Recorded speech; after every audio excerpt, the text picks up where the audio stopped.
everybody. So what I'm making now is a picture that is in the style of P8 Mondrian. It will look something like this, where I'm using thick lines and then adding in the primary colors, red, blue, and yellow on a white background, as well as coloring in some of the shapes in black. So the first thing that you're going to do is you're going to use a nice thick marker. Think in terms of either being horizontal side to side or vertical. I'm going to start with horizontal lines and not worry too much about it actually going onto the table. What you can do is you can slip this underneath so that, or slip some sort of a paper under it so you don't have to worry. And then what you do is with the hand that you don't write with, press down on your ruler nice and hard. And the marker you push up against the ruler and pull it all the way across. Now decide how far down you would like to go. I'm going to pull it down about that much and pull it across. If you feel like it wasn't straight enough, do it again. Then this time I'm going to make it much wider. Do the same thing. Now I'm going to do some vertical lines. Doesn't have to go the whole way across if you don't want it to.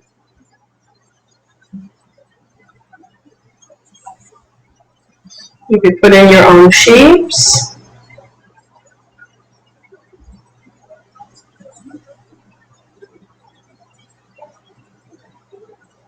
It's entirely up to you how you want to do it.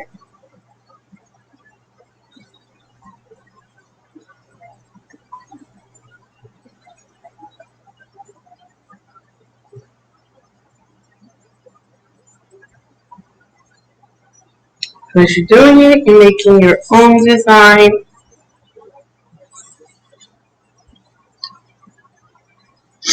Something got a little bit messed up, you can go back and fix it.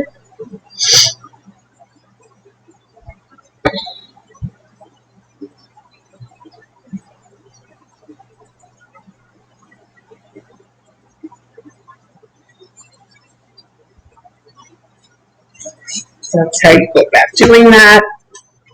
If you feel that it wasn't in square, if there's something you need to fix, go ahead, go back. You can fix that as well.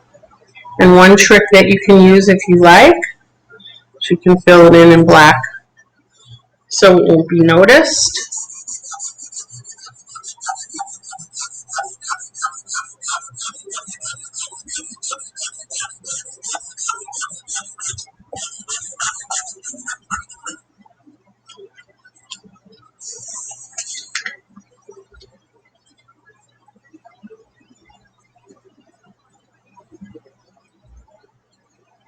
It's very important to make sure that the lines are nice and thick so they become an important element in your design.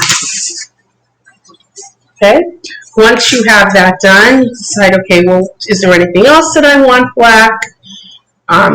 If you do, I would like this big square black, fill it in, and then you're going to use your primary colors to fill in other spaces. I'm doing this very neatly in rows. That way the lines won't be as noticeable. It'll be more of a flat tone.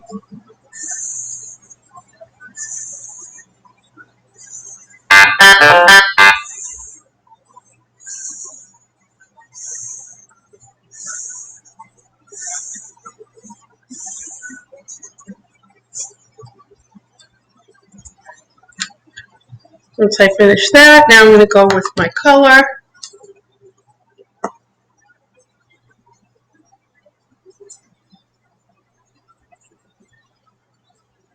Nice amount of the bright yellow in here to really perk it up. I'm laying it on nice and thick. You can blow on it, you can brush it if there are pieces that come off. You don't want them to get onto the white. into other areas, so it's good to get rid of those. Even if you have a brush, if you have a paintbrush, it's always good. Just sort of wipe it off.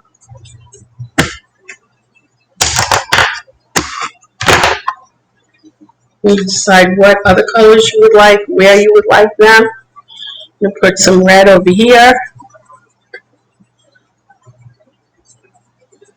And then all I'll be missing is the blue. And you should have the white being at least 50%, and then the color could be up to 50% of the squares filled in and rectangles. But you want to definitely still have a lot of white because that makes it a more dynamic design, having that. Okay. You want to have your blue and decide, okay, where would I like blue here? I'm making a decision. I'm going to have blue right in here.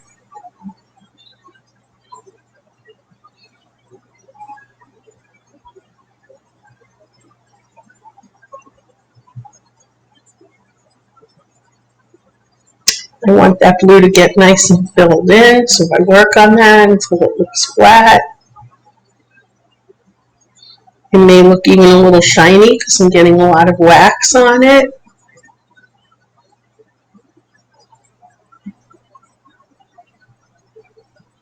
And I'll go back and forth in the same direction, but then I like to fill in the areas that I did not fill in on the edges.